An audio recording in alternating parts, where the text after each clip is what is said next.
এই রান্নাটা হয়ে গেলেই সবাইকে ডেকে খেতে বসিয়ে দেবা বৌমা। আচ্ছা মা, ঠিক আছে। মা, ও মা, এই বাঞ্চতটা এখানে কেন এসছে? তুই কার কথা বলছিস? এই যে মাসিমা, আমার কথা বলছি গো। আপনার ছেলেটা না খুব দুষ্টু, একটু ইয়ার কিউ বোঝে না বাবা গো বাবা। হ্যাঁ গো, তুমি আমার ভাইকে গালাগালি দিলে।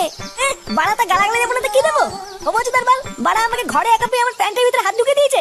মা গো মা, জামাই বাবু তুমি অত রেগে যাচ্ছ কেন? আমি তো তোমার শুধু একটু সাইজটা দেখছিলাম গো। কি ছিল হোম তার বাল? বাড়ি গিয়ে বাবার সাইজ দেখবি যা। কি সব উল্টো পাল্টা কথা বলছিস তুই? যা বলেছি ঠিকই বলেছি। লেওরা আজকে প্যান্টের ভিতরে হাত ঢুকে দিচ্ছে, কালকে তো বলবে হালকা করে পুঙাও মেরে দাও।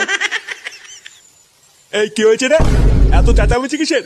দেখুন না মেশামশাই, মা গো মা, আপনার ছেলে একটু ইয়ার কিউ বোঝে না। ওটাই আর কি ছিল বাঞ্চদ? দেখেছেন তো কিভাবে বলছে। দেখো মা, আমি কিন্তু বলে দিচ্ছি, এই চুদির ভাই যদি বাড়িতে থাকে আমি কিন্তু বাড়ি থাকবো না, বলে দিলাম। চোরে বাচ্চা, তুই ঘর থেকে বেরিয়ে যা। আমরা কোনো কাজকর্মের বেলায় নেই, কোনো রোজগার পাতি নেই, আবার বড় বড় কথা। ও বাড়া, মায়ের থেকে মাসির দরদ বেশি, তাই তো? বাড়া এখন তো দেখছি আমার থেকে এই বাড়িতে হোমোচোদার দাম বেশি। লেওনা যেদিন এই হোমোচোদারা তোমার ধুতির ভিতরে হাত ঢুকিয়ে নেয়ানারি করবে সেদিন বুঝবা বালের এই বাড়িতে আমার কোনো দামই নেই।